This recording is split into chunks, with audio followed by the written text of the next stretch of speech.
Hello everyone, welcome to होसैना visa studio. सो आज की जो वीडियो है it's about top 5 mistakes people make while filing a tourist visa. So ये वो मिस्टेक्स हम डिस्कस करेंगे जिसकी वजह से रिफ्यूज़ल जो है वो आती है। बहुत सारे टूरिस्ट वीज़ा के केसेस जो है वो रिफ्यूज़ हो जाते हैं due to these mistakes. So first जो मिस्टेक है इज़ इनकम्प्लीट और इन करेक्ट डॉक्यूमेंटेशन। बहुत बार क्या होता है, बहुत सारे एप्लीकेंट्स फाइल में जो है वो इनकम्प्लीट डॉक्यूमेंट्स ऐड करते हैं, यानी कि बहुत सारे मेजर डॉक्यूमेंट्स वो मिस आउट कर देते हैं। तो इसके लिए आपको हमेशा जब भी आप फाइलिंग करते हैं आपको चेकलिस्ट को फॉलो करना है। हर कंट्री की एक चेकलिस्ट जो है वो आपको मिल जाएगी उनकी ऑफिशियल वेबसाइट से। You have to make sure कि आप उस चेकलिस्ट के अकॉर्डिंगली सारे डॉक्यूमेंट्स जो है वो फाइल में ऐड करें।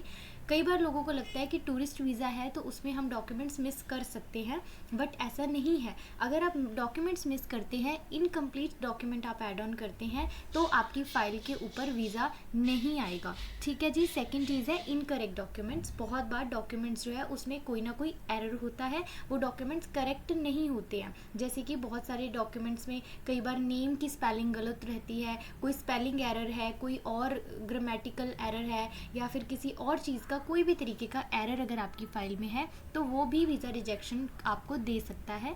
तो बहुत बार क्लाइंट और क्या करते हैं, hotel booking, insurance, travel insurance, financial statements जो हैं, इन डॉक्यूमेंट्स में से कुछ भी मेजर जो है वो मिस आउट कर देते हैं, या फिर अनक्लियर डॉक्यूमेंट्स लगाते हैं, यानी कि ब्लर कॉपीज़ लगा देते हैं, और या फिर वो जस्ट फ़ोटोज़ लगाते हैं, स्कैन डॉक्यूमेंट्स नहीं लगाते हैं, और वो डॉक्यूमेंट्स भी विजिबल नहीं होते। तो इन केसेस में आपकी रिफ्यूज़ल आ सकती है। So always you have to make sure कि आपके जो भी डॉक्यूमेंट्स हैं वो प्रॉपरली स्कैन्ड होने चाहिए और विजिबल होने चाहिए, और डॉक्यूमेंट्स जो भी चेकलिस्ट है उसके अकॉर्डिंगली आपको सारे डॉक्यूमेंट्स ऐड ऑन करने हैं।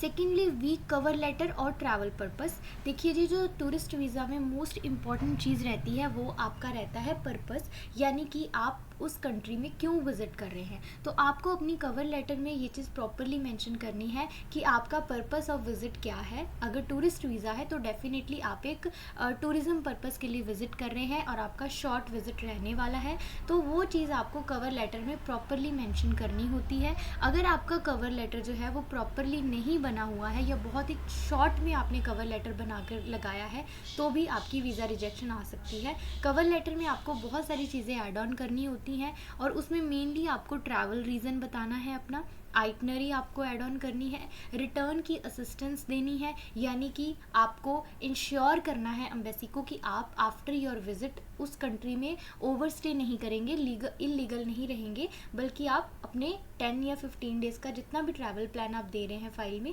उसके बाद you will return to your home country. तो रीजंस टू कम बैक में आप फैमिली टाइज, वर्क टाइज और अपने फाइनेंशियल रीजंस जो है वो प्रेजेंट कर सकते हैं। तो इस तरीके से आपको प्रॉपरली स्ट्रॉन्ग कवर लेटर बनाकर एम्बेसी को प्रेजेंट करना है। Third one is insufficient financial proofs. बहुत बार क्या होता है, हम बैंक स्टेटमेंट प्रॉपरली शो नहीं करते। देखिए, बैंक स्टेटमेंट आपको इसलिए एम्बेसी को शो करना होता है कि आप एम्बेसी को अपनी फाइनेंशियल स्टेबिलिटी बता रहे हैं कि हम अपनी होम कंट्री में फाइनेंशियल स्टेबल हैं, एंड ऑल्सो जो हमारी ट्रैवल की कॉस्ट है, यानी कि हमारे आने जाने की कॉस्ट है, वहाँ पर रहने की कॉस्ट है, जो भी एक्सपेंसेस है वो सारे हम खुद से बियर कर सकते हैं। तो अगर आपकी सफिशिएंट बैलेंस नहीं है बैंक अकाउंट में, तो आप एम्बेसी को ये बता ही नहीं पाएंगे, इंश्योर ही नहीं कर पाएंगे, तो इससे भी वीज़ा रिजेक्शन हो सकता है। और ये आपको एप्लीकेंट के अकॉर्डिंगली बताना है। अगर सिंगल एप्लीकेंट है तो उसके अकॉर्डिंगली आप सफिशिएंट फ़ंड दिखाएंगे। अगर डबल या ट्रिपल एप्लीकेंट की फ़ाइल लग रही है तो ऑब्वियसली आपको फ़ंड्स जो है वो ज़्यादा बढ़ाकर ही दिखाने पड़ेंगे। यहाँ पर मैं कोई फ़ंड्स की अमाउंट आपको नहीं बता रही हूँ, बिकॉज़ ये हर क्लाइंट का अलग रहता है। ये क्लाइंट की इनकम, क्लाइंट के एक्सपेंसेस और उस अकॉर्डिंगली रहता है कि वो कितने एप्लीकेंट जा रहे हैं। तो आपको एक प्रॉपर 3 to 6 मंथ की जो मेंटेन बैंक स्टेटमेंट है वो एम्बेसी को शो करनी ज़रूरी है, ताकि आप अपनी फाइनेंशियल स्टेबिलिटी बता सकें। इसमें आप अपनी इनकम टैक्स जो रिटर्न है, यानी कि इनकम के प्रूफ भी दिखा सकते हैं। इनकम के प्रूफ भी आपके फाइनेंशियल जो स्टेबिलिटी है उसको और ज़्यादा सपोर्ट करते हैं। तो प्रॉपरली आपको अपने फाइनेंशियल प्रूफ्स ऐड करने हैं। इवन फाइनेंशियल प्रूफ्स में आप अपनी प्रॉपर्टी की वैल्यूएशंस, अगर आपके पास कोई फिक्स डिपॉजिट है वो भी लगा सकते हैं, है, आपके पास कोई पॉलिसीज़ करा रखी हैं, तो आप वो भी इसमें ऐड ऑन कर सकते हैं। मिसमैच इन आइटनरी और डॉक्यूमेंट्स। समटाइम्स क्या होता है कि जो डेट्स होती हैं फ़्लाइट की, होटल बुकिंग की और आइटनरी की, उसमें कोई ना कोई मिसमैच रह जाता है। तो अगर आपकी डेट में कोई मिसमैच है, ट्रैवल डेट्स में और बुकिंग में प्रॉपरली आपने उसमें बैलेंस नहीं रखा है, तो भी वीज़ा रिजेक्ट हो सकता है। सो ऑलवेज़ आपको इंश्योर करना है, डबल चेक करना है कि आपकी जो डेट्स हैं वो सारी बिल्कुल परफेक्ट होनी चाहिए।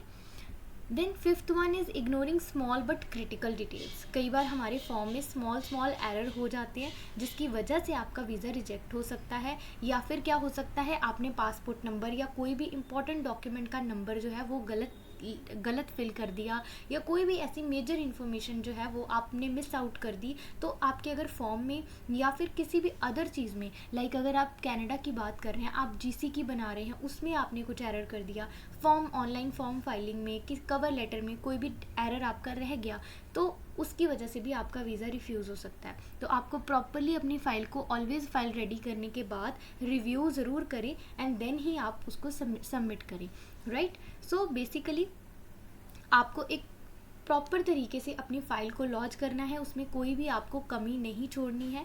अगर आपको अपनी फ़ाइल के रिलेटेड कोई भी असिस्टेंट चाहिए है, कोई भी हेल्प चाहिए है, कोई भी गाइडेंस चाहिए है, तो आप हमें कांटेक्ट कर सकते हैं और आप हमें नीचे दिए गए नंबर पे भी कॉल कर सकते हैं। हुसैना वीज़ा स्टूडियो में हम सारे तरह के वीज़ा की फाइलिंग जो है वो प्रोवाइड करते हैं।